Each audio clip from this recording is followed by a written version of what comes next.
అలానే వెంకటేశ్వరరావు, సంక్రాంతి అనగానే ప్రైవేటు బస్సులకు పండగ, ప్రజలకు మోయలేని భారం. అందుకే ఆంధ్రప్రదేశ్కు సంబంధించినటువంటి RTC vice chairman MD Dwaraka Tirumala Rao గారు, అలాగే రవాణా శాఖ కమిషనర్ మనీష్ కుమార్ సిన్హా గారు అలర్ట్ అయిపోయారు. ప్రైవేటు బస్సుల దోపిడీని ఆపే ప్రయత్నం చేస్తున్నారు. మరోవైపు 12వ తారీఖు నుంచి సమ్మె ప్రకటించినటువంటి హయ్యర్ బస్సులకు సంబంధించినటువంటి ఓనర్లని ద్వారకా తిరుమలరావు గారు కట్టడి చేశారు. దాంతో 20వ తారీఖున నెగోషియేషన్స్ ఉన్నాయి, మీరు సమ్మె చేయడానికి లేదు అని చెప్పి ఆయన ఆదేశాలు జారీ చేశారు. ఆ మేరకు హయ్యర్ బస్సులు యథాతథంగా తిరుగుతూ ఉన్నాయి. సో ప్రజలకు ఎలాంటి ఇబ్బంది లేకుండా, సమ్మె అనేటువంటి వాతావరణం లేకుండా హయ్యర్ బస్సు ఓనర్ తోటి సంప్రదింపులు జరిపి తాత్కాలికంగా బస్సులను రన్ చేయడానికి నెగోషియేషన్స్ జరిపి సక్సెస్ అయ్యారు ద్వారకా తిరుమలరావు గారు. ఇక రవాణా కమిషనర్గా మనీష్ కుమార్ సిన్హా గారు క్లియర్గా ఒక హెల్ప్ లైన్ నెంబర్ ఇచ్చారు. ఇది హెల్ప్ లైన్ నెంబర్ 9281607000. ఈ నెంబర్ ఎందుకు ఇచ్చారంటే, ఎవరైనా సరే ప్రైవేట్ బస్ ఛార్జీలు ఎక్కువ వసూలు చేస్తే ప్రైవేట్ బస్సులు ఇమీడియట్గా ఈ నెంబర్కి కాల్ చేసి కంప్లైంట్ చేస్తే ఆ ట్రావెల్స్ మీద, ఆ బస్సు మీద డెఫినెట్గా చర్యలు తీసుకుంటామని చెప్పి ఆయన ఆదేశించారు. అంతేకాదు ప్రతి బస్సులో ఈ నెంబర్ డిస్ప్లే చెయ్యాలి అని చెప్పి ఒక కండిషన్ పెట్టారు. ఆర్టీసీ ప్రస్తుతం వసూలు చేస్తున్నటువంటి ఛార్జీలు ఎంత ఉన్నాయో దానికంటే ఒక 50% అదనంగా తీసుకోవచ్చు. ఇది సంక్రాంతి సందర్భంగా ఇచ్చినటువంటి బెనిఫిట్ ప్రైవేట్ బస్సులకి. అంతకన్నా ఎక్కువ వసూలు చేస్తే ఈ టోల్ ఫ్రీ నెంబర్కి ఫోన్ చేస్తే మాత్రం ఆ ట్రావెల్స్ బస్సుల్ని, ప్రైవేట్ ట్రావెల్ బస్సుల్ని సీజ్ చేస్తాము అని చెప్పి చెప్తున్నారు. ఆర్టీఏ అధికారులు అన్ని జిల్లాల్లో అలర్ట్ అయిపోయారు. హైదరాబాద్ నుంచి ఆంధ్రప్రదేశ్ దాకా మొత్తం అలర్ట్ అయిపోయింది RTA department, road transport authority RTA. అలాగే రవాణా శాఖ అలర్ట్ అయింది. ఇరు రాష్ట్రాల రవాణా శాఖలు అలర్ట్ అయ్యాయి. హైవేలో ట్రాఫిక్ జామ్ కాకుండా ఉండేందుకు చర్యలు తీసుకుంటున్నారు. ప్రత్యేకమైన బృందాలని ఏర్పాటు చేశారు.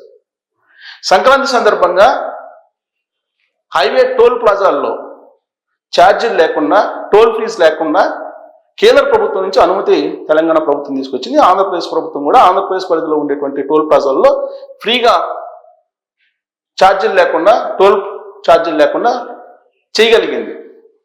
ప్రజలకు వెసులుబాటు కలిగించేలాగా, ప్రజలకు సౌకర్యం కలిగించేలాగా, వాళ్ళు సురక్షితంగా వాళ్ళ గ్రామాలకు చేరుకునేలాగా ఏర్పాట్లు చేశారు. అయితే ఇన్ని ఏర్పాటు చేసినా, ఇంత హెల్ప్ లైన్ నెంబర్ ఇచ్చి కంప్లైంట్ చేయమని చెప్పినా కానీ కొన్ని ప్రైవేటు బస్సులు మాత్రం దోపిడీని సాగిస్తూ ఉన్నాయి. ఇది ప్రయాణికుల నుంచి వస్తున్నటువంటి ఇన్ఫర్మేషన్.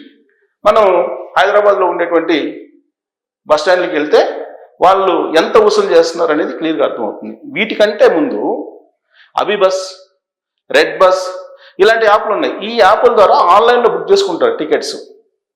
ఈ ఆన్లైన్ టికెట్స్కి సంబంధించి 4500 దగ్గర నుంచి 5000 దాకా హైదరాబాద్ నుంచి విజయవాడకి టికెట్స్ వసూలు చేస్తున్నారు ఛార్జీలు. చెప్పింది ఏంటి రవాణా శాఖ? ఆర్టీసీ వసూలు చేస్తున్నటువంటి ఛార్జీలకు 50% అదనంగా వసూలు చేసుకోవచ్చు, ఆర్టీసీ కూడా 50% ఛార్జీలను అదనంగా వసూలు చేయొచ్చు అని చెప్పి ఇచ్చారు. మరి అసలు ఆర్టీసీలు ఎంత ఉంది ఇప్పుడు పండుగ సందర్భంగా అనేది నేను చూపిస్తాను. రెడ్ బస్కి నేను వెళ్ళి నీకు యాప్లో చూపిస్తాను. ఆల్రెడీ నేను రెడ్ బస్ యాప్ని ఓపెన్ చేసి పెట్టుకున్నాను. ఇది రెడ్ బస్ యాప్. ఈ రెడ్ బస్ యాప్ని కనుక మీరు గమనిస్తే ఇక్కడ చూడండి, సీటు ఇది అన్ని సోల్డ్ అవుట్. పండుగ సీజన్లో మీకు ఆర్టీసీ బస్సుల్లో ఎప్పుడో బుక్ అయిపోయాయి, ట్రైన్స్లో బుక్ అయిపోయాయి. స్పెషల్ ట్రైన్స్ 18 ట్రైన్స్ వేశారు. 18 ట్రైన్స్లో మీకు రిజర్వేషన్ దొరకట్లేదు. ప్లస్ ఆర్టీసీ బస్సుల్లో ఎక్కడా కూడా మీకు సీట్లు లేవు. అంటే 100కు 100% ఆక్యుపెన్సీ. Sold out. రేట్ ఎంత పెట్టారు? 720 పెట్టారు, 720. అంటే దీనికంటే అదనంగా ఇంకో 50% వసూలు చేసుకోవచ్చు. అంటే ప్రైవేట్ ట్రావెల్స్ 50% అంటే ఇంకొక అదనంగా 360 రూపాయలు వసూలు చేసుకోవచ్చు. అంటే దాదాపుగా 1150 లేదంటే 1100 రూపాయలు వేసుకోండి. అంతకన్నా ఎక్కువ ఛార్జీలని తీసుకోకూడదు. ఇది సీటుకి. బెర్త్కి సపరేట్ మళ్ళా ఆర్టీసీ బెర్త్కి ఎంత తీసుకుంటున్నారో దానికి 50% ఎక్స్ట్రా తీసుకోవచ్చు. కానీ 4,000, 5,000, 6,000 దాకా కూడా ఆ బస్సుల యొక్క సౌకర్యాన్ని బట్టి వసూలు చేస్తున్నారు. దీని మీద ఆర్టీ అధికారులు బాగా నిఘా పెట్టారు. మామూలుగానే ప్రమాదాలు జరుగుతున్నాయి, అసలు స్లీపర్ బస్సుల్ని బ్యాన్ చేయాలని చెప్పి కేంద్ర రవాణా శాఖ మంత్రి గడ్కరీ గారు రీసెంట్గా నిన్ననే అనౌన్స్ చేశారు. పైగా ఈ స్లీపర్ బస్సులు ప్రమాదాలు ఎలా జరుగుతున్నాయి అనేది కూడా ఆయన డేటా బయట పెట్టారు. అందుకే స్లీపర్ బస్సుల్ని బ్యాన్ చేయాలి. ఇప్పుడున్నటువంటి స్లీపర్ బస్సులకి కొన్ని నామ్స్ని అనౌన్స్ చేసింది కేంద్ర ప్రభుత్వం. ఆ నామ్స్ ప్రకారం ఆ బస్సుల్లో వెసులుబాటు కల్పించాలి. డ్రైవరు ఒకవేళ నిద్రమత్తులో ఉంటే అలర్ట్ చేసేటువంటి సిస్టమ్ కూడా పెట్టాలి అనేది కేంద్ర ప్రభుత్వం చెప్తోంది. ఇక నుంచి కొనేటువంటి స్లీపర్ బస్సులు కేంద్ర ప్రభుత్వం గుర్తింపు పొందినటువంటి సంస్థల నుంచి లేదా మ్యానుఫ్యాక్చరింగ్ సంస్థలకు సంబంధించినటువంటి గుర్తింపు ఉంటుంది, ఆటోమొబైల్ గుర్తింపు, అలాంటి కంపెనీల నుంచి కొనుగోలు చేయాలి అనేది కేంద్ర ప్రభుత్వం తాజాగా గైడ్లైన్స్ని ఇచ్చింది. అయితే ఇప్పుడున్నటువంటి స్లీపర్ బస్సులు ఎంత సురక్షితము అని అంటే సురక్షితంగా కాదు, సురక్షితంగా లేవు, భద్రంగా లేవు. కాకపోతే వాటికి కొన్ని ఏర్పాట్లు చేసుకోవాలి అని చెప్పి లిస్ట్ అవుట్ చేసింది. అయితే నిన్ననే కాదు కేంద్ర ప్రభుత్వం ఇచ్చినటువంటి మార్గదర్శకాలు, వాటిని ఇప్పటికిప్పుడు స్లీపర్ బస్సులో అమలు చేసేటువంటి అవకాశం లేదు. కాకపోతే ఉన్నంతలో జాగ్రత్తగా సురక్షిత ప్రాంతాలకి ప్రయాణికులను చేర్చాలని చెప్పి మాత్రం చెప్పింది. ఇక్కడ మనం వెనక్కి వెళ్దాం. యాప్లో వెనక్కి వెళ్ళి ప్రైవేట్ బస్సులు ఓపెన్ చేద్దాం. ఇక్కడ చూడండి, జనరల్ పబ్లిక్ది, ప్రైవేట్ బస్సులు. ఇప్పుడు నేను ఆర్టీసీది ఓపెన్ చేశాను, ఏపీఎస్ ఆర్టీసీది. హైదరాబాద్ నుంచి విజయవాడ టికెట్ నేను చూపించాను. ఇప్పుడు ప్రైవేట్ బస్సులతో ఓపెన్ చేసి చూద్దాం. ఇది టీజీఆర్టీసీ, ఇదేమో ఏపీఎస్ఆర్టీసీ. సీటింగ్ నేను చూపించాను, ఎంత టికెట్ ఉందనేది. ఇక్కడ intercity smart bus AC seater sleep, ఇది ఓపెన్ చేద్దాం ఎంత ఉందో. సో ఇవాళకి ఇక్కడ చూడండి, అన్ని సోల్డ్ అవుట్. 939 పెట్టుంది. సో రవాణా శాఖ పెట్టినటువంటి లిమిట్స్కి లిమిట్స్లోనే ఉంది అది. ఇక్కడ స్లీపర్కి వచ్చేసి 1,579 రూపాయలు పెట్టుంది. ఇది అప్పర్. లోయర్ వచ్చేటప్పటికి మళ్ళా సపరేట్ ఉంటుంది, అన్నీ సోల్డ్ అవుట్ అయింది. ఇక్కడ 1,489, అంటే వెనక్కి వచ్చేటప్పటికి ఒక రేట్ ఉంటుంది. సో కాబట్టి మనకైతే ఇక్కడ రెడ్ బస్ చూపిస్తుంది, కరెక్ట్గానే చూపిస్తుంది, అంటే విత్ ఇన్ ది నామ్సే చూపిస్తున్నారు. Intercity smart. ఇక ప్రైవేట్ బస్సులకి వెళ్దాం. ఇక travels, intercity bus, fresh bus, ఇలా చాలా ఉంటాయి. వీటిలో ఒక బస్సుని, ప్రైవేట్ ట్రావెల్స్ బస్సుని మనం తీసుకుందాం. ఇది చూద్దాం, Sri Shanvi tours and travels. ఇది మొత్తం స్లీపర్ ఏసీ. దీని రేట్ చూద్దాం. ఇవన్నీ కూడా హైదరాబాద్ నుంచి విజయవాడ. సో ఇక్కడ కూడా చూడండి, అంటే చాలా వరకు అధికారులు తీసుకున్నటువంటి చర్యలు సక్సెస్ అయ్యాయి అనిపిస్తుంది. 1,599. కాకపోతే జిఎస్టీ యాడ్ చేస్తారు. ఎంత జిఎస్టీ యాడ్ చేసినా 1,600 స్లీపర్ కాబట్టి. సో మనకి ఇప్పటి వరకు అయితే యాజ్ ఆఫ్ నౌ రవాణా శాఖ ఏదైతే చూపించారో రేట్లు, వాటి లిమిట్స్లోనే ఉన్నట్టు మనకి ట్రావెల్స్ సంబంధించినటువంటి ఈ బస్సుల్లో బుకింగ్స్ని చూస్తే అర్థమవుతుంది. ఇక్కడ చూడండి, ఇంకొక బస్సు చూద్దాం, అంటే ర్యాండమ్గా చూద్దాం.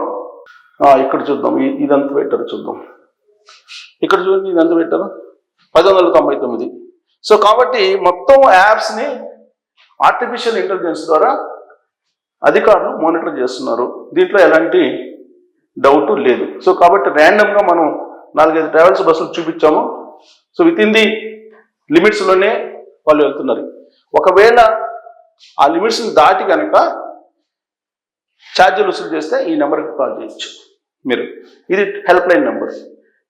మీకు ఏ ఇబ్బంది కదా, ప్రతి బస్సులో ఇది డిస్ప్లే చేయాలని చెప్పేసి రూల్ పెట్టారు, ఆర్డర్ చేశారు, గవర్నమెంట్ ఆర్డర్ ఇది. సో ఆర్టీ అధికారులు, రవాణా శాఖకు సంబంధించినటువంటి హయ్యర్ అఫీషియల్స్ వీళ్ళందరూ మానిటర్ చేస్తున్నారు. ఆంధ్రప్రదేశ్ ముఖ్యమంత్రి చంద్రబాబు నాయుడు గారు అందరూ సంక్రాంతికి గ్రామాలకి రావాలి, సంక్రాంతి చేసుకోవాలని చెప్పి ఆయన చెప్తున్నారు. మరోవైపు గోదావరి జిల్లాలో పెద్ద ఎత్తున కోడిపందాలు, అలాగే సంక్రాంతి సందర్భంగా ఏర్పాట్లు ఇవన్నీ చేస్తున్నారు. ప్రతి ఒక్కరు సంక్రాంతి సందర్భంగా సొంత గ్రామాలకు వెళ్ళాలి అని చెప్పేసి అనుకుంటారు. అందుకే ఈ రష్ అంతా. ఈ రష్కి తగిన విధంగా బస్సుల్ని ఏర్పాటు చేశారు, ట్రైన్స్ని ఏర్పాటు చేస్తున్నారు.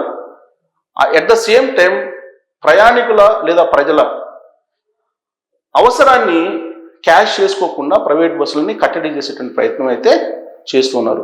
సో వీళ్ళిద్దరు అధికారులు ప్రస్తుతానికి అయితే సక్సెస్ అయ్యారని చెప్పి చెప్పచ్చు. మనీష్ కుమార్ గారు కానీ, ఎందుకంటే మనం లిమిట్స్లోనే ఛార్జీలు కనిపిస్తున్నాయి. 2 హయ్యర్ బస్సుల్ని సమ్మెకు వెళ్లకుండా ఆపగలిగారు ద్వారకా తిరుమలరావు గారు. ఇదే ప్రభుత్వం కోరుకుంది కూడా.